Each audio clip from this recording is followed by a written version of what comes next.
Сайн байцгаана уу? Өнөөдөр та бүхэнд жимсний чанамал буюу варен яаж хийх тухай одоо бичлэгээр зааж өгье.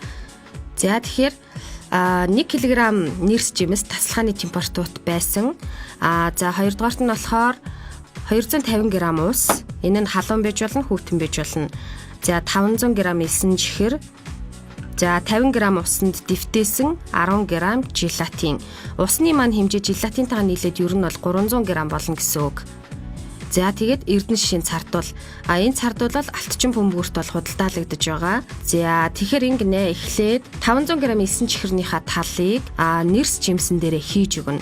Заавал 250-аар нь хуваана гэхгүй ерөнхийдөө нүдэн баримжаа харж агаад ингээ хуваачихна. За тэгээд дараа нь болохоор сайтар хутгаж агаад тасалгааны температурт 2 цаг байлгана.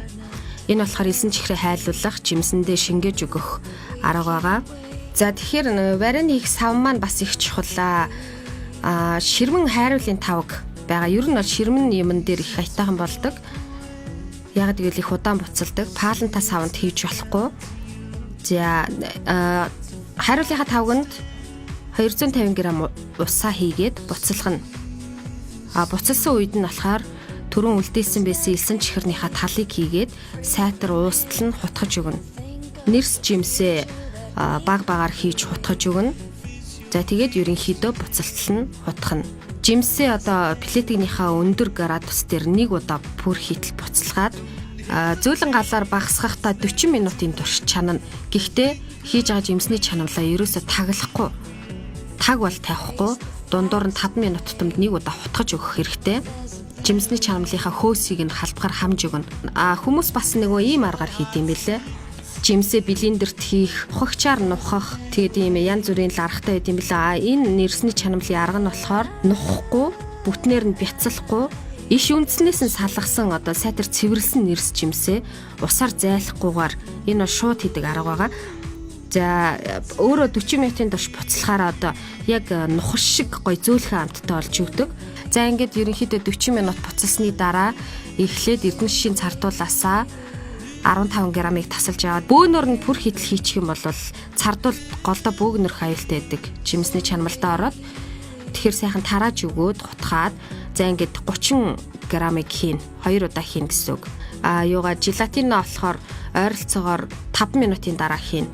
Цардуул хийснээс хойш 5 минут.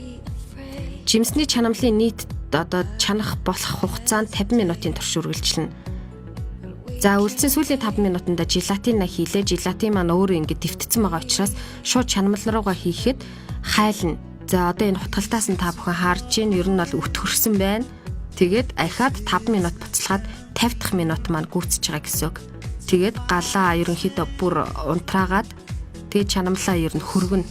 За энэ бол жимсний чанамал бэлэн болцсон байгаа байдал хөрсөн байгаа нь энийг ариутгсан шилэндээ хийгээд хөргөчөндөө хадгална. Ер нь бол их удаан хугацаанд хадгалдагаараа давуу тал онцлогтой. Шилээ яаж ариутгах тухай хэлэхэд ерөнхийдөө та вареныхаа шилийг 3-4 удаа сайтар уугаана. Савгандаа ус хийгээд ер нь шилээ нэг 10 минутын турш таглаатай нь хамт ариутгаад буцалгана. Тэгээ гаргаж ирээд сайтар хатааж агаад жимсний чанамлаа хийх ёстой. Тэгвэл одоо хадгалалтын горимд өөрчлөлт орохгүй юм байгаа.